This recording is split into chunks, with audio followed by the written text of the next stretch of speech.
Hey, it's Todd Fox here from the Halos in the Infield post-game show, but we're doing a podcast here today, and I am joined by my friend Jaron over there on Instagram from the NYM News as he covers the Mets like no other, the largest independent Instagram poster of Mets news and just has the most followers, man. I mean, you got that page jumping, what, since 2014? Yes, sir. Yes, sir. It's been a long journey here. Yes, and if you're wondering, Angel fans, why we're bringing on the Mets, a super fan like himself, we have our reasons. There's connections here. So first off, we're going to start weaving those connections together. Where did you grow up, Jaron? Yeah, Todd. So first of all, thank you so much for having me on today. It's great to join your podcast, and you do an awesome job covering the Angels. And yeah, my whereabouts actually pretty close to your world with the Angels. I grew up in Los Angeles, raised as a diehard Mets, Jets, and Knicks fan. Constantly hearing those comparisons between the Mets and the Angels as being like the little brother in our big city. So I certainly relate to your struggles as an Angels fan. And yeah, spent a good amount of my childhood going to Angels games, actually, along with Padres and Dodgers games in Southern California. So I'm quite familiar with the landscape of the Angels, and I'm excited to get into it. When was the last time you went to an Angel game or been here in Angel Stadium?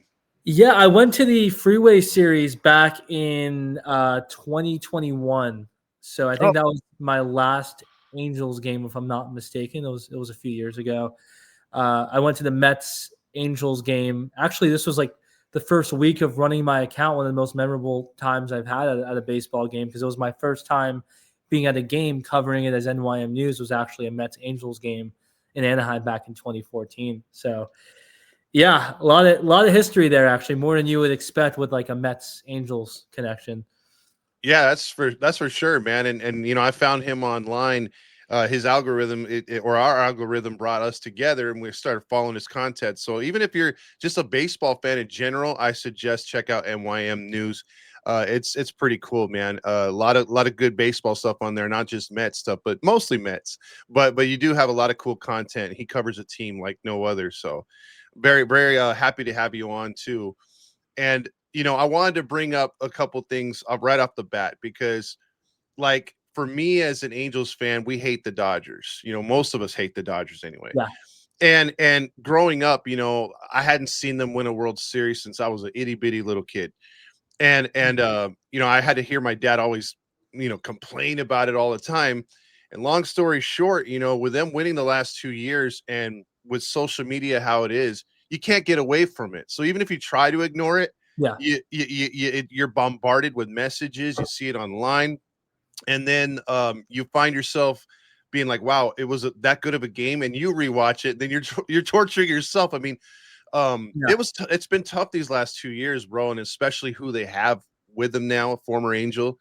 I have to ask you. I mean, how did you put up with the Yankees' success as a Mets fan?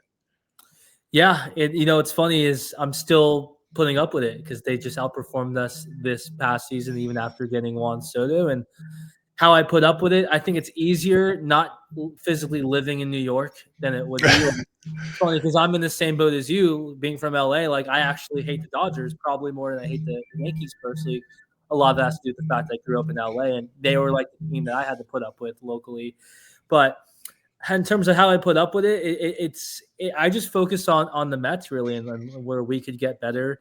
If anything, I think the great part about having a major competitor in your market like the Yankees, in New York, or the Dodgers in LA is it really ups the expectations in terms of where you should be as an organization and what you should expect as a fan base. So the way I thought about it is, like, if the Mets or if the Yankees are doing certain things in the same market with the same types of fans in New York, that's exactly where our expectations should be. Granted, we're not the Yankees because we don't have the history. Our franchise value is not quite as high as them, and globally, we're not as marketable because we don't have that legacy and that iconic history. But at the same time, we're pretty damn close, in terms of our market, our impact on baseball. And like you said, the Mets are always one of those teams that's talked about, whether they're winning or they're losing, and similarly with the Yankees. So I think, to sum it up, it really just sets our expectations. Like, this is where the Yankees are at in the same exact market. We should strive for just as much success as the Mets.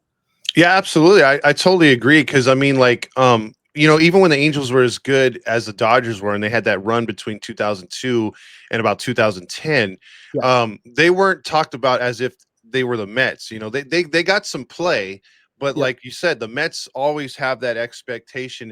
And I know they're revered in New York. Because obviously there's some similarities. Because like with the Angels, they came around in '61. You guys were '69, right? At 62 actually is or when that 62. first season was. Yeah, their first World Series was 69, but Yeah, there right. you go. That's why I remember that. Yeah. Yeah, and you guys got 2 titles total, right? It was 69 and 86? Yeah, only two to show for it after But all these years. we're in the same boat, though. I mean, ours is only Yeah. 2002. I think, though, that you guys have had a lot more success over the years, recently, going to the World Series with Terry Collins and getting pretty damn close. Um, but then also bad ownership. You had to go through that too. I mean, how was that as a Mets fan, um, having to go through that first off and then finally getting the owner now, Cohen? It was extremely frustrating covering the Mets in the Wilpon era. Still, most of my years of Mets coverage have been through the Wilpon era, right? Like it's only been Mhm. in recent years that we've gotten Steve Cohen. I started the page in 2014. So a big bulk of my growth in my work covering the Mets was centered around that Wilpon regime, which we could get into, but I do see certain shades of the Wilpon ownership with the current Angels ownership, under Moreno. But nonetheless, I guess it made for great content covering a dysfunctional yet always in the headlines organization.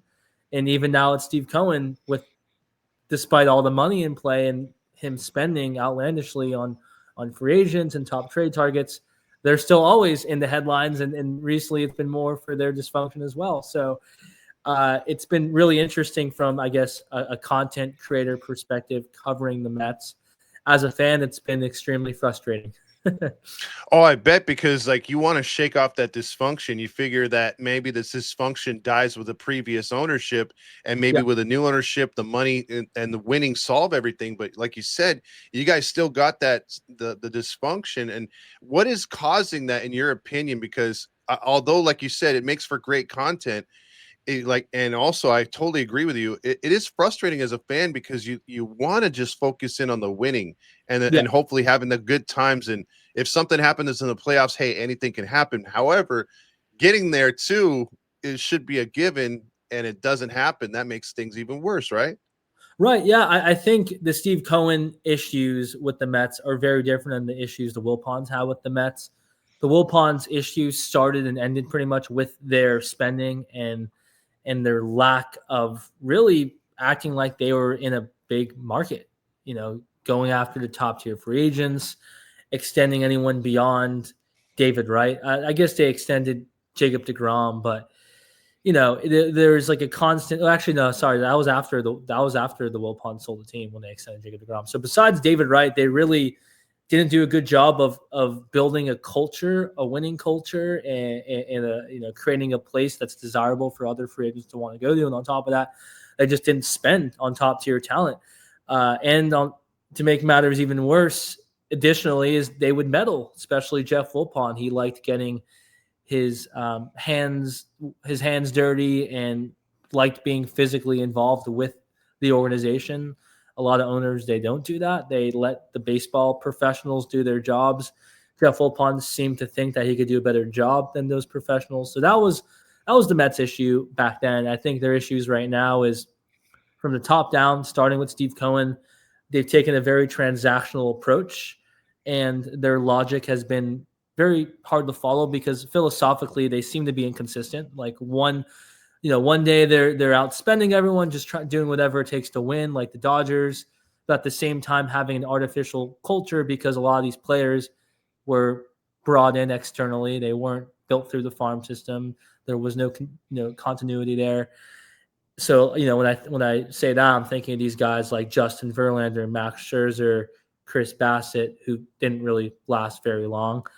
And then now they're getting rid of Brandon Nimmo, who's a longtime Met. And obviously there is going to be change after their very disappointing 2025 season. But at the same time, their logic has been hard to follow because it's like 1 minute they're going all in, doing whatever it takes to win. The next minute they're trying to like shake up their culture and their core. It seems very transactional. Like Nimmo was completely blindsided by it, and they had a lot of great vibes in 2024 with guys like Jose Iglesias and Harrison Bader and Luis Severino, and they let pretty much all the guys go who were at the center of their magic in terms of the culture and the chemistry. They are all gone from 2024. So they're just in a very like awkward spot where they don't feel too far removed from being this close to the World Series. But at the same time, it feels like they're very far away from contention after the past season. So it'll be interesting to see what they do from here. To play off of that too, what you said, like the Nimmo thing, I know he's revered there in New York. Yeah.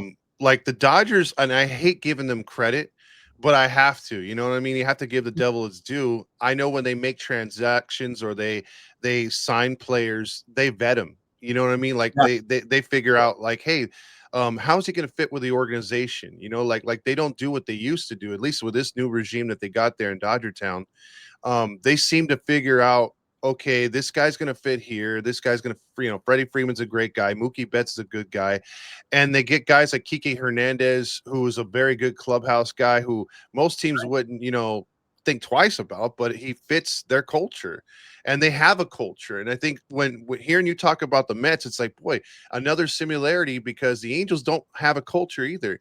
At least when the Mets go out there, it's like, it sounds like they're getting hired guns and guys like Scherzer are to themselves, Verlander to themselves. They're not the team guy. They're not the rah-rah guy. They're not trying to share their secrets with the youngsters. And if you're trading away all the guys that came up together, like you said, it makes for a bad, recipe because you're killing your farm system, and then you're just bringing up a bunch of guys who don't care. Because for me, one of the worst free agent signings, and I ask everybody, find me a worse contract than Anthony Rendon. I mean, or a worse person. This guy literally, Yeah. like, if you did any homework before you signed him, ask him, hey, how important is baseball to you? Like I wouldn't have signed him It's just for basics. that. Yeah. So I mean, it was a recipe for disaster. And I think, man, the Angels are just in that spot before, a new ownership change. Like it sounds like a lot of stuff that you guys went through is what we're doing now with, the Wilpons did is what we're doing with Artie, and we continue to do it. But we can't get to the spot, at least with Cohen, where we get a competent owner. Because I mean, something that jumped out what you said, bro, is when you said, man, the old ownership meddled too much. The old ownership didn't allow baseball guys to run the team. That's exactly what we got here. We have insiders in there that say it almost feels like you can't change an item in the vending machine without already knowing. I believe it. I believe it, especially like I think you almost have to try to lose to ruin a core with Mike Trout and Shohei Ohtani, two generational Mhm. talents. And what's interesting about the Angels is historically they've spent money, whether it's Josh Hamilton or Rendon or Pujols or Trout. Like they've gone out there and they've shown an ability to spend money, but that's only half of the problem. Once you spend Yeah. money, you have to develop talent. You have to have a great culture. You have to have chemistry. You have to Mhm. have a surplus, really, of talent outpouring from the organization, not just on the major league level, but also almost equally, I would say equally as important on the farm level. And that's the problem with the Angels. And you combine that with an owner who meddles and is probably, I guess, paranoid, for lack of a better word, after Oh yeah. putting out these major contracts and it blowing up in his face and having Otani leaving for the crosstown rival Dodgers. Like, this is a guy who's probably on edge right now in terms of, I don't know what to do. I've tried winning in the past, didn't work out. It seems like he doesn't really want to get rid of the team. I don't know. It doesn't seem like he's open to selling the Angels, at least. Well, he tested it a Yeah. couple years back, and he had offers as high as 3.5 for him, and he said no. And I Wow. was I was like, why? And then right now they're stuck in this the Tyler Skaggs trial, Yeah. which could cost him upwards to 100 million. And then you have the audit, which the stadium hasn't been retrofitted, or we're an earthquake country, Yeah. so it hasn't been touched since Disney retrofitted it in 1998.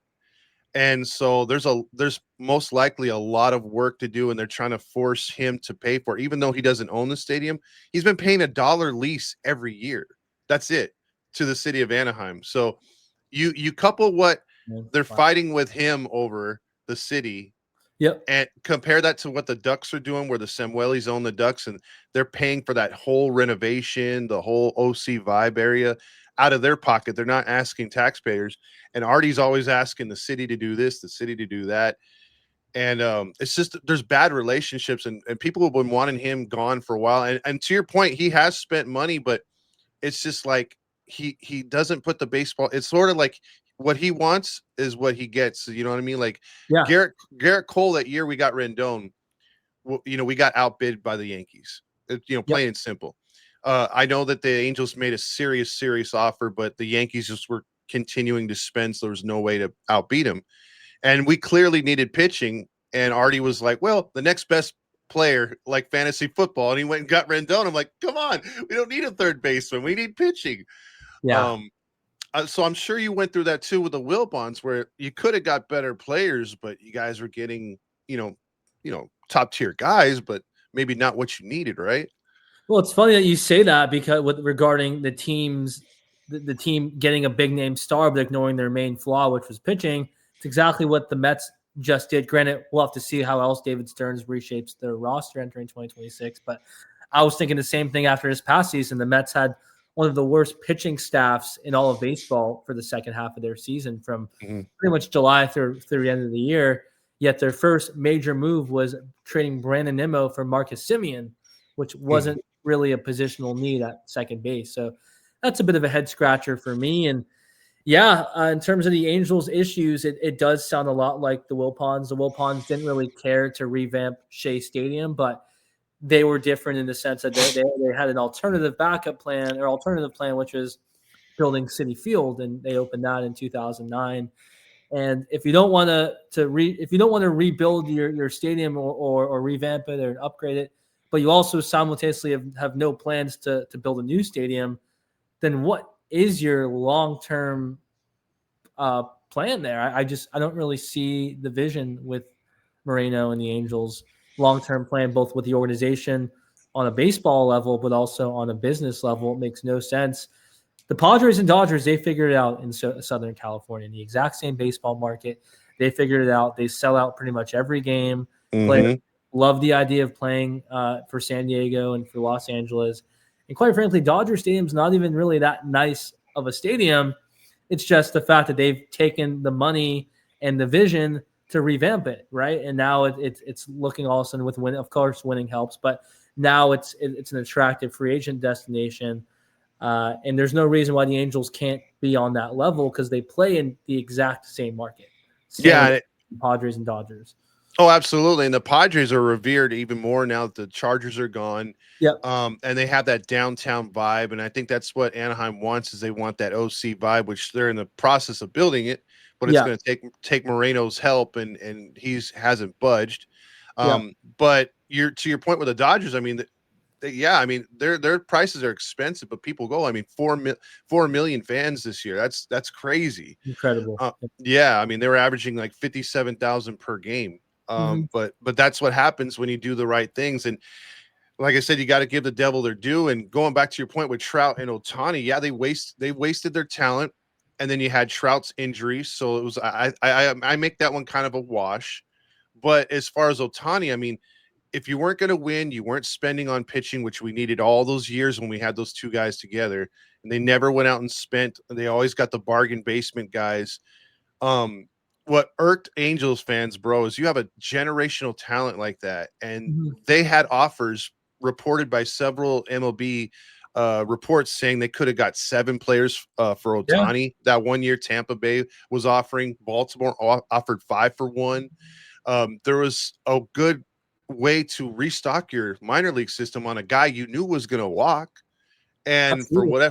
for whatever reason, Artie's like, no, I see the money in Japan coming our way. You know, we don't want to lose that promotional money. And he held on to him, man. And with a guy like Ohtani, you can't be in no man's land. Either you're extending him, you're giving him an offer he can't refuse and making him an Angel for life, or you're getting the best possible prospect haul imaginable, which it would have been for Ohtani, the best player in baseball, hitting his prime, and you totally sell the fans on a complete rebuild, which is what that would be. I don't. Correct. You can't. And Moreno seemed to think that he could, stay in the middle, reap in the revenue of Ohtani while he was with the Angels, make a play for Ohtani after he hit free agency. But we all knew that once you allowed him to get to free agency, he wasn't coming back to the Angels. I'm sorry. Absolutely. No. Absolutely.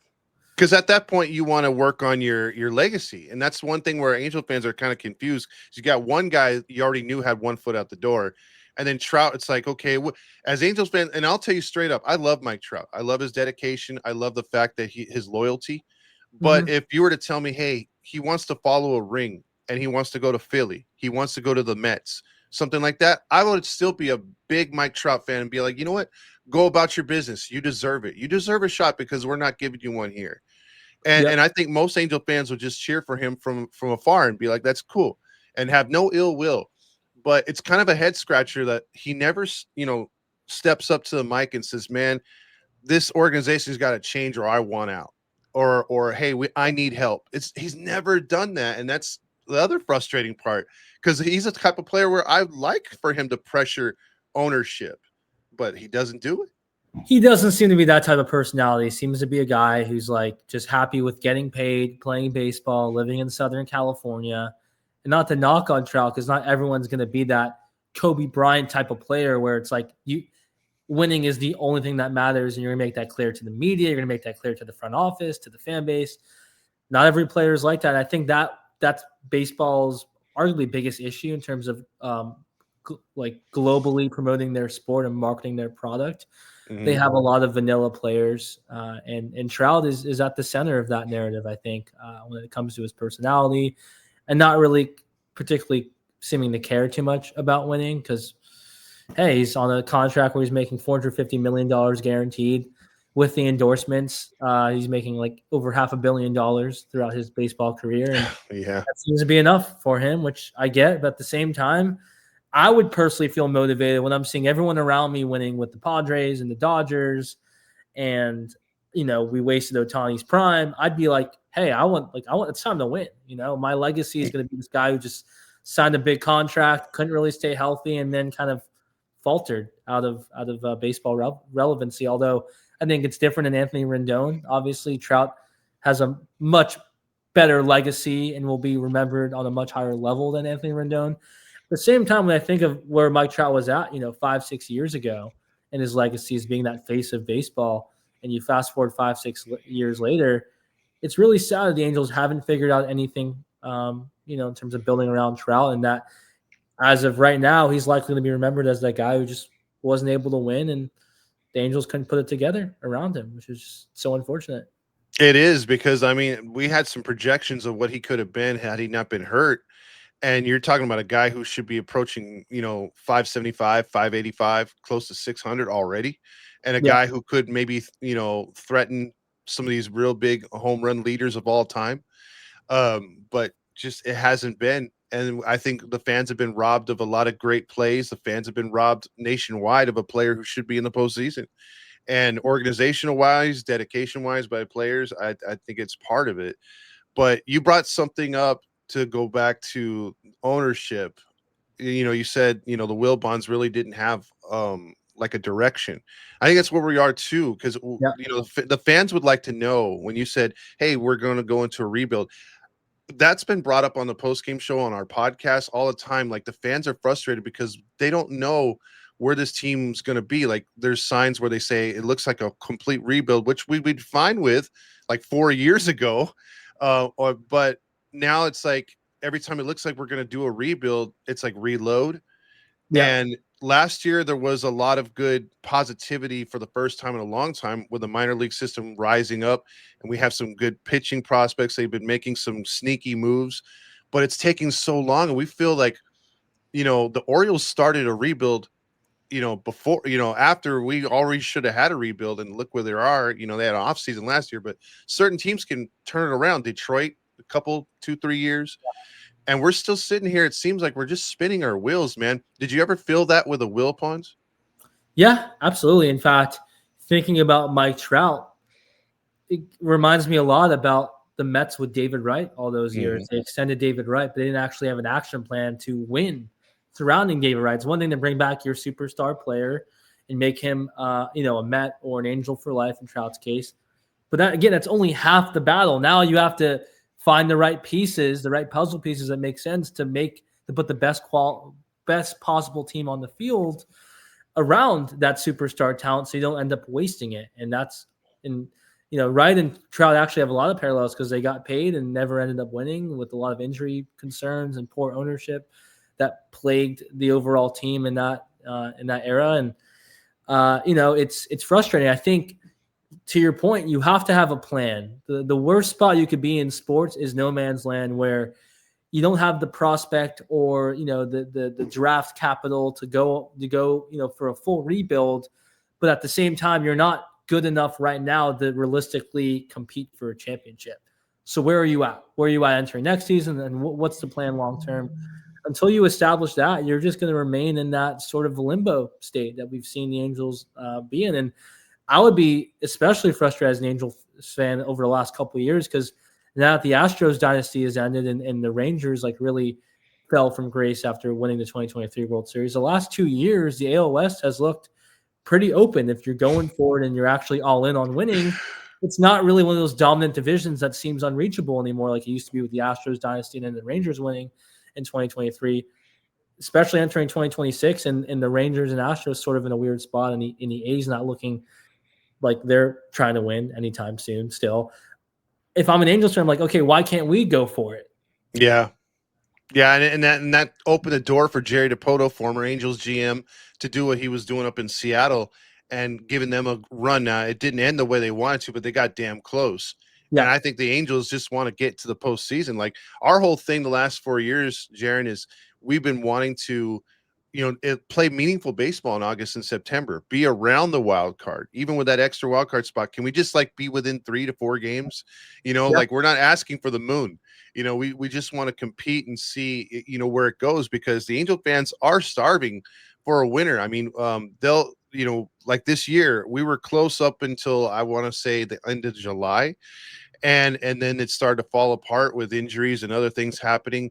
You were getting sellouts, and some fans were upset because they're like, oh, I don't want to pay Artie. I hate Artie, because there's a big divide in the Angel fandom, but people still come. And I think that's why he's winning, because he has all these promotions and people want to go, and there's fireworks night. It's very family friendly. But it's like, in the long run, I think Angel fans don't really care if you don't have any promotions at this point. Maybe the normies do, but for the most part, hardcore fans, they want to see what's on the field. That's what we preach too. It's like, dude, surprise me and wow me, not by promotions, but by what you could put between those lines. You get good talent out there, I'll root for whoever it is. It's like, we have a player in the minor league system, his last name's Ketchup. And I go, if he makes it to the majors, I'm buying that jersey if he's playing good. I don't care. It's not about the promotions. It's about the players, man. It's about the game. It's about how winning.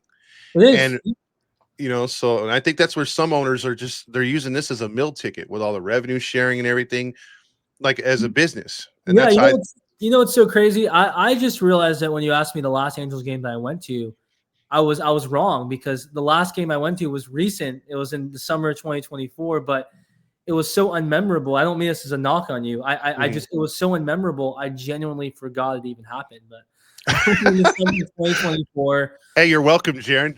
Yeah, I was working for Kevin Pillar's agent at the time, and Pillar hooked us up with some really good, really good beats, and it was a great time. But in terms of going there and seeing a top tier baseball team and having a great ballpark experience, it was kind of sad. I was like, this is weird. I didn't even see the rally monkey come out during that game. And that's why I think I completely forgot about the fact that I was even there pretty recently in the summer of 2024. But that just shows you, I think, the state of the Angels right now. They're just in a very awkward spot. And that same disconnect with the fans, fans who are excited just to see baseball and they want to enjoy, a night out with their family, versus the fans who are like, hey, you're feeding Moreno's pockets. He's just going to take this money, not reinvest it back in the team. Don't go to the stadium. That's how I felt many years covering the Mets with the Wilpons. I even staged a couple of ballpark protests during that time with the Wilpons. And I knew there was this connection, bro. We're on the same page. We had a paper bag night, Yep. And the thing was, it was leaked. I got kicked out of the stadium. So Wow. I didn't even make it in. Like the security was like, no, that's from that podcast. He's got to go. So I got escorted out by police. The That's only time insane. yeah, so like he didn't want, and we still got some paper bags and some signs in, but we had this huge, setup, and we had several people trying to sneak them in, so that you go, because they literally don't let you walk around the stadium with a paper bag on, but if you're in your seat, you could do whatever you want. And so like we were just trying to get them in there, and what Yeah. happened, they wound up catching most of us, so that kind of sucked. But we were I mean, it's not like we're doom and gloom. I mean, we did the whole the whiteout with the Halo brothers, the Halo boys, where it was just all, fans. And I don't know if you saw that, where we had the entire right field stands, pavilions, all dressed in Angels gear, like angel robes. That's awesome. Yeah, and we're trying to show ownership, like, hey man, we care, dude. It was a meaningless game too in August, so we're just trying Yeah. to. No, Yeah, I mean, I relate to that a lot. Like I remember screaming at fans essentially during that era, like, hey guys, nothing's gonna change as long as this team keeps saying, hey, we have a revenue generating product, and so we must be doing something right because we're still a profitable franchise. Fans are correct. still coming in. We have our guaranteed TV deal money. And that's how a lot of these owners look at it. It's more of a business to them than a personal passion project, which is what it is to the fans, right? So inherently there's going to be a disconnect between fans and owners, fans and the team. If the fans sense that the owner doesn't really care about the team, and in terms of the Angels kicking you out, that's ridiculous. It's sad. And I've talked to a few different fans, and this has happened to myself. I've been kicked out of Citi Field as well. Different issues, but I think it's the worst thing ever when someone who's such a diehard, where they make it like essentially part of their full-time job to cover the The team and team. promote the team and talk about the team and get fans excited about it. That's the person you're targeting, really? Like that's the person you don't want in the stadium? It's just crazy to me. Yeah, and that's why it bothered me, because like I would figure the media relations would try to get in good with podcasters and try to help them, give them perks, and be like, hey, how can we, what are your feelings on it? Get our, perspective, or say, what's the pulse of the fan? Because Yeah, obviously, either they don't care about the pulse of the fans as an organization, or they're oblivious to what we really want and what we really like. And I've seen Artie Moreno in person and screamed at him, "We need pitching. Get us some pitching." So I mean, it's one of those things where it's like you're just really, really frustrated as a fan when it comes down yeah, to it, because you see the success of the team up north and down south. And I yeah. know when we were good, Padres fans are like, "Yeah, beat LA, man. We're rooting for you." They'd root for us, and now we find ourselves, when they're good, we're like, "Go Padres," like when the postseason happens. Yeah, and props to you for being willing to use your platform to call it out how you see it, and really represent the actual diehard fans and how real Angels fans feel. It's funny, you telling me these stories about your relationship with Moreno. It reminds me a lot of my relationship with Jeff Wilpon. When he was the Mets owner, I remember being at a game back in 2017, I believe it was. Actually, yeah, this is 2017 because it was entering the free agency of Manny Machado and Bryce Harper's year. And I saw him, kind of hanging around the Mets dugout before the game. And I was on the live stream, and I literally yelled, "Hey, Jeff, spend some money. We're in a New York market.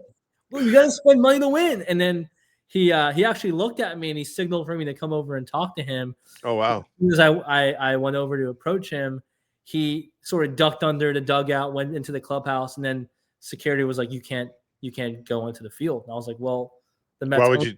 signaled for me to talk to him just to like go under the dugout as he saw me approaching. So I don't know. It sounds very similar to that. And over when I hear things like that, it screams to me that this owner doesn't really know how to handle the fan base, doesn't understand the fan base, and ultimately, if you're not, you have a couple options here, right? Mhm. A, try to win, and you do that by hiring real baseball people, spending top tier money like you should in the LA market, and letting those baseball people that you hire, like Perry, who actually is a pretty well respected GM, and you let those types of guys do their job. Or B, you sell the team because you don't really see a long term benefit, and then if money is your concern, you could be making billions off that team sale. So that would solve that issue pretty quickly. I just don't understand when you don't know what you're doing. You try to do the right thing, but you're not doing the right thing, and you just make everyone miserable as a result. I don't really understand the end game of that. Like who wins with Yeah, that?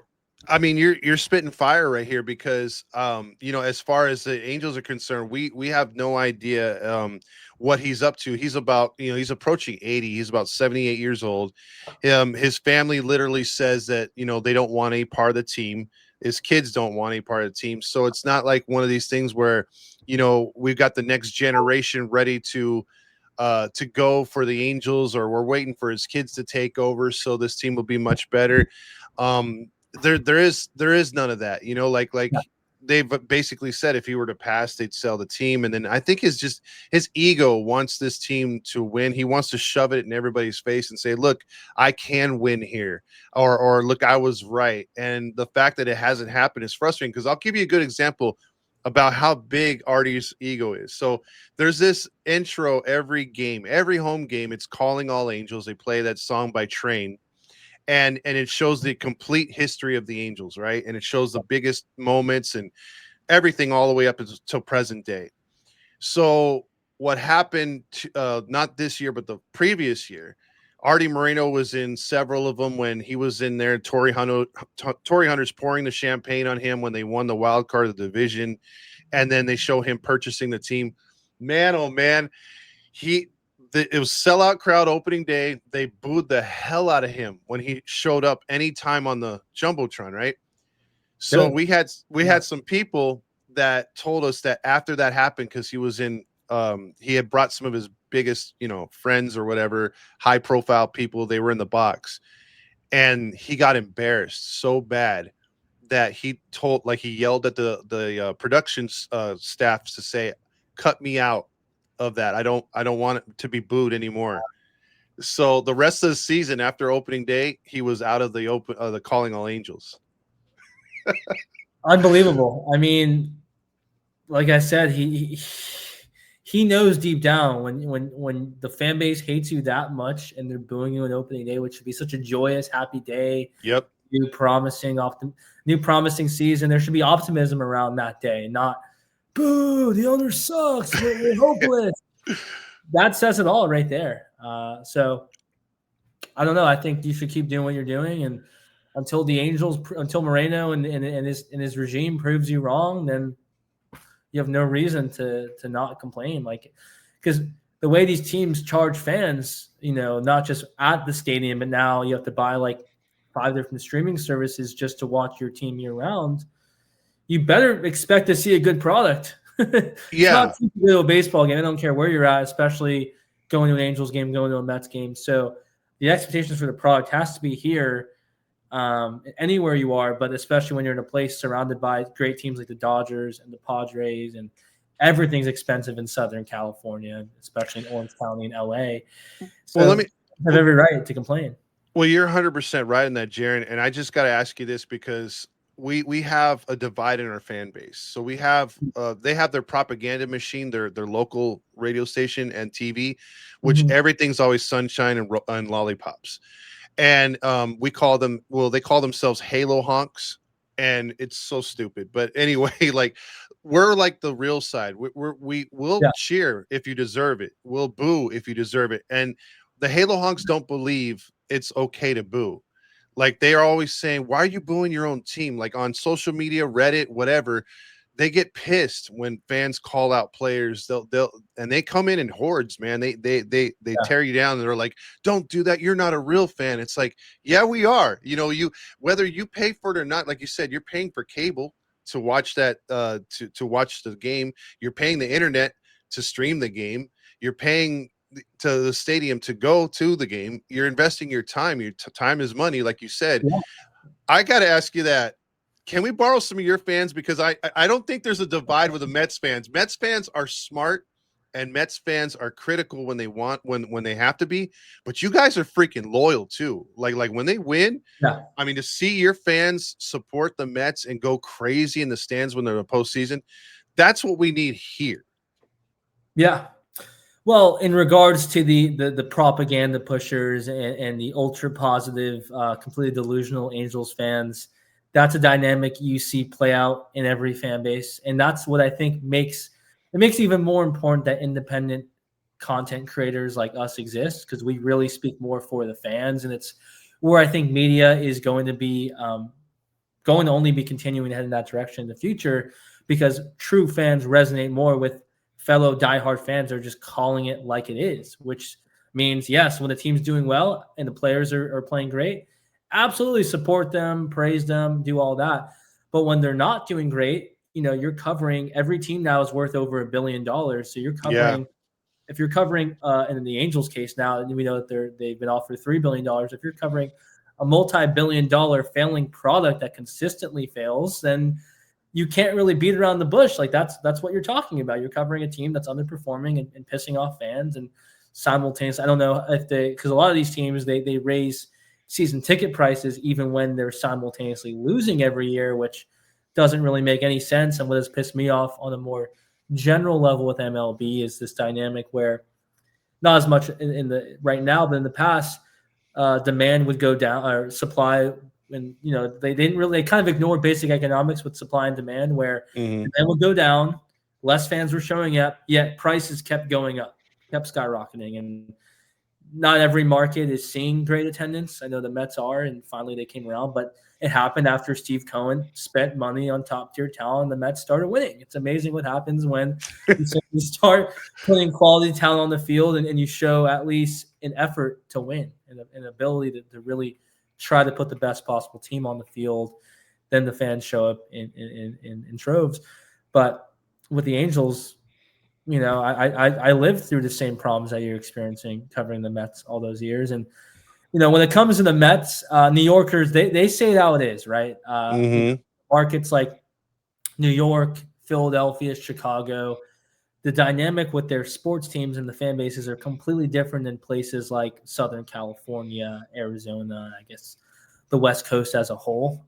It's not the same level of intensity, and I think it makes it easier for these propaganda machines to really steal the conversation, especially when they're the ones who are being influenced, obviously, and getting by the Angels organization, and some of those people, assumingly, are on the Angels payroll as well, getting some level of financial support that's leading to them pushing certain things. So yeah, I think the difference with the Mets and the Angels when it comes to that and the realness is, New York media, they're all the tabloid nature of it.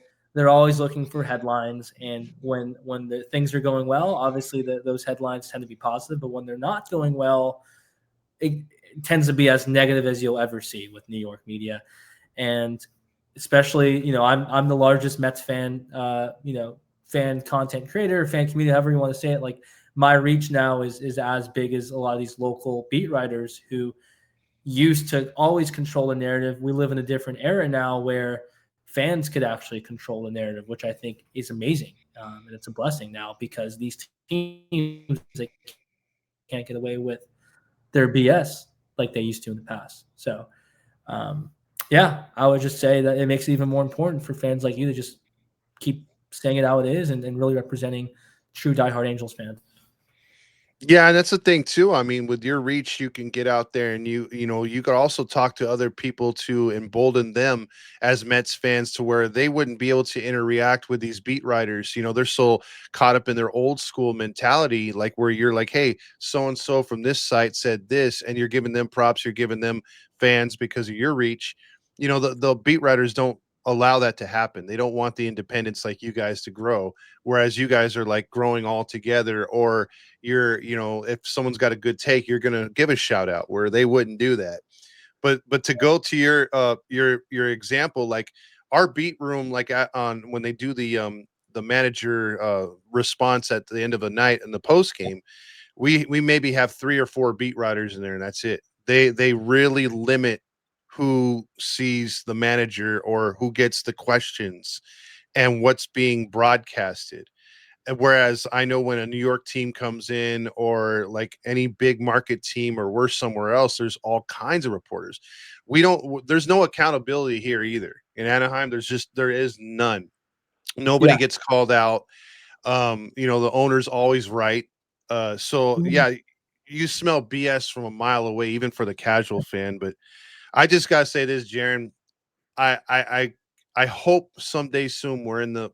I know things aren't all roses there in New York yet, but I have confidence that Cohen will have them in the right direction.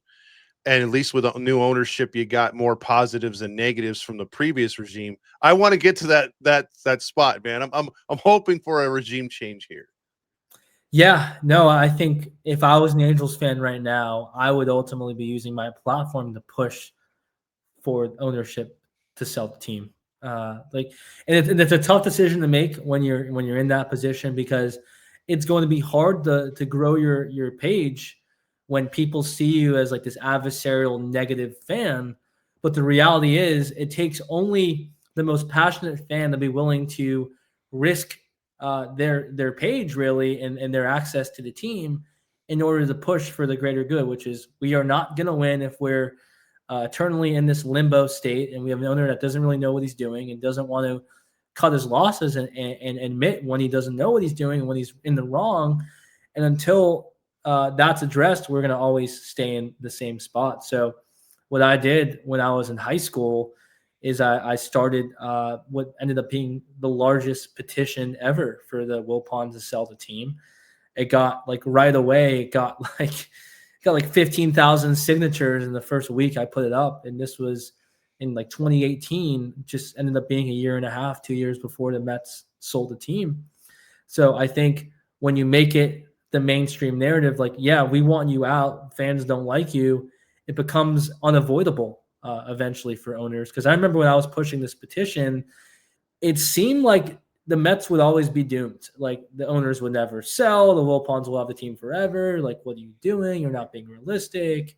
You're not a real fan. I got all sorts of pushback, but I would say, a lot of the things I said about the Wilpons ended up aging pretty well because the truth is the truth, and Hmm. you can't beat around the truth. So it was as simple as that. I made a decision, and granted, a little bit different for me. I kind of knew the Wilpons personally because my dad went to high school with them, so there was a personal connection there, and it was able to help me really further understand deep down like this is not a great group to be owning the Mets. They're probably going to struggle for the rest of my life if these are the guys who are owning my favorite baseball team. And I don't want to live through a life like that. I want to see the Mets win. So, Yeah, God blessed me with a huge platform where my voice was as large as the beat writers, and I used it to call it out how it was. And even though you say you think these things about the New York media, it's absolutely a different dynamic than Southern California media, especially in Orange County. At the same time, a lot of these local beat writers, similarly to the Angels, were not willing to call out the truth because they didn't want to lose their access to the team yeah. and effectively lose their jobs or a big component to doing their jobs, which is access to the team. And I think that's the same thing that plagues every market that deals with poor ownership, because really ownership will get addressed if the media is willing to call it out. And if the media is not willing to call it out, the fans have no choice but to take that action into their own hands. So That that's is how I see it. That is true. I mean, like we've had players say, "Hey, we can't. We were told not to do interviews with you. Respectfully, we'd like to, but we get in trouble if we did." And there's other players that don't care, and they're like, "Yeah, well, come on," So we've had our fair share. It's been a struggle at times, but we keep pressing on because we do want to see. Like we always preach that it's a community. It's it's taking pride. It's a thing you grew up with it. It's a part of your family. You want to see the team play good and like it's just you have so many memories of meeting people at the stadium or being there, or you remember where you were at when big things happen for the team. So yeah, I mean, in the end of the at the end of the day, we all want what's best for the franchise that we love and for the city that we love, and it's just a shame it hasn't gotten there. But like, I give you props for doing your thing and really building your empire, man, because that's what it is now. And I'm hoping for that success, because I got one more thing before we're reaching that hour mark, and I really appreciate your time, Jared. Yeah. Um, I don't know if you saw that about real quick, the because talking about ownership and not really caring. I think it's Bob Nutting, the Pirates owner. Oh, How they he's the keep saying, yeah, he's yeah. up there with Artie. I'll tell you that right now. I think it's almost like this, but Nutting, it shocked me to know that the Pirates are fourth in revenue this year, as much as they made. It's like, how is that possible when they're only generating 17,000 per game? But it's the money with all the either advertisements, the revenue sharing. So he's using that just to fill his pockets, man. That's insane that they were a top 4 revenue generator in the league. That doesn't even make any sense, because if Does you it? talk to any Pirates fan, they're disgusted and they feel like they're wasting Paul Skeens' prime in similar fashion to the Angels with Mike Trout. So I can't even really wrap my head around that number. And the Pirates are a team that, their fan base, I should say, it's been very vocal in terms of their Oh yeah. distrust and disliking of Bob Nutting.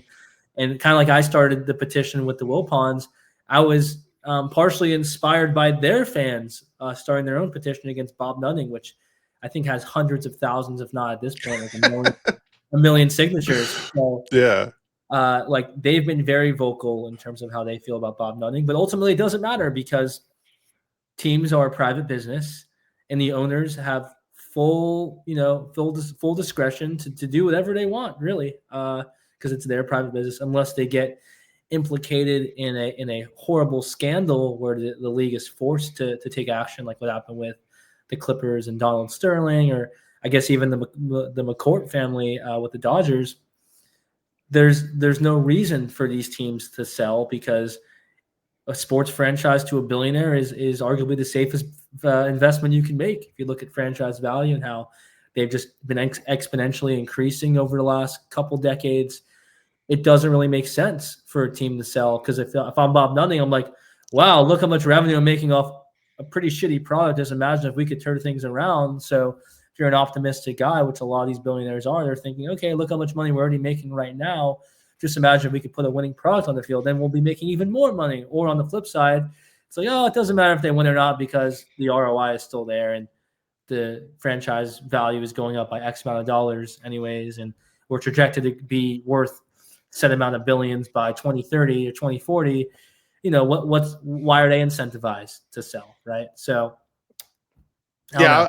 I look at their fans. I'm like, yeah, I wish we had some progressive Angel fans that were flying planes on opening day and say sell the team. We do have fans and we've done it too. That we've made sell the team shirts, but we haven't unified as a fan base. And I think that's what goes back to the whole Halo honks versus realist Angel fans, is we just can't get on the same page, at least with the Pirates. And for the most part, the Mets and the deepest part of the Wilpon era, we're on the same page. Like Yeah. we just, you had a good, you had your detractors and stuff, but it seems like it's 50-50. It's hard to get a majority. It's hard to get it, because there are a lot of fans will be like, oh yeah, we'll protest in front of the stadium, or we'll hold signs, we'll do this. And then getting it together, getting other podcasts together, there's the biggest Angel ones, unfortunately, are the ones that are like, hey, it's okay, we'll get it right. Don't worry, there's always tomorrow. It's like, no, no, no, no, let's change it now. Let's put the word out. But we're gonna keep fighting, and hopefully we get to that spot, because I'm telling you, I'm not envious of you. I'm just happy for you as far as a fan, because I see the similarities of what we had to go through the last few years, decades, and to see what the Mets at least have a positive future and an owner that's committed to winning. Just getting it right is going to be the thing. But man, I appreciate your time, Jaron. And anytime you want to come on again, or we could talk baseball, because I mean, there's a lot of stuff to be talking about. Like, will there Yeah. be a 2027 season? What are your Speaking of feelings on? MLB industry issues, oh my gosh, yeah. Yeah, there's a lot. I mean, the cap potentially, or at least a floor. So there's a Nothing lot to like talk about. nothing like gaining all this momentum in recent years to surpass the NBA in viewership and overall relevancy. Finally, I feel like MLB is the second most popular sport, It only behind is. football in the country. Yeah. Yet all of that could go to no use if there's no season in 2027 because they'll just lose all their momentum after this coming season. So, yeah, Todd, I really appreciate you having me on. Whether the Mets have somewhat figured it out or not, there's still many issues with the way the Mets are operating and handling things. Just like there's many issues with overall the MLB in terms of having a lot of owners that don't really care, a disconnect between players, owners, and fans. And I think that's all going to come to a head in the lockout. So that should be fascinating to see how that unfolds. But as interesting as it is to cover, I'm equally concerned as a fan about the future of baseball. And I don't know. The league has to stand up for the fans. I think Rob Manfred's been way too pro owner and way too anti fan. Even though a lot of people think he's for the fans, I think he's more for the owners, and that you're able to tell with a commissioner based off the way they operate, where they stand on that issue. And it's not easy. It's not really the easiest dynamic to juggle because they technically do work for the owners, but I don't know. I feel like the MLB has been very, very pro owner, very biased against the players and the fans, and you can see that with the prices. You can see that with the upcoming lockout.